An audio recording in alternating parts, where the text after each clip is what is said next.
Hi hello friends, ಪ್ರತಿಭಾ logs. Friends, 5 ನಿಮಿಷದಲ್ಲಿ ಉಪ್ಪಿಟ್ಟು ಮಾಡಿಕೊಳ್ಳುವ ವಿಧಾನ.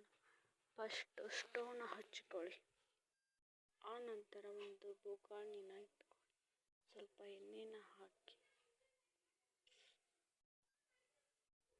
ಸ್ವಲ್ಪ ಜೀರಿಗೆ, ಕರಿಬೇವು, ಉದ್ದಿನಬೇಳೆ, ಹಸಿಮೆಣಸಿನಕಾಯಿ,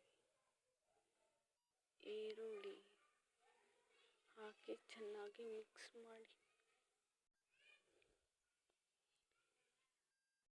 ರುಚಿಗೆ ತಕ್ಕಷ್ಟು ಉಪ್ಪನ್ನು ಹಾಕಿ ಚೆನ್ನಾಗಿ ಮಿಕ್ಸ್ ಮಾಡಿಕೊಳ್ಳಿ.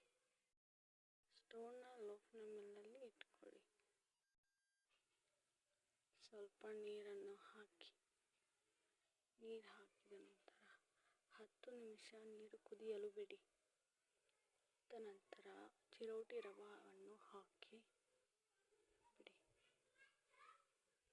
5 ನಿಮಿಷದಲ್ಲಿ ಮಾಡಿಕೊಳ್ಳುವಂಥ ರೆಸಿಪಿ. ನಿಮಗೇನಾದರೂ ಇಷ್ಟವಾದರೆ ಒಂದು ಲೈಕ್ ಮಾಡಿ, ಶೇರ್ ಮಾಡಿ, ಸಬ್ಸ್ಕ್ರೈಬ್ ಮಾಡಿ ಪ್ಲೀಸ್.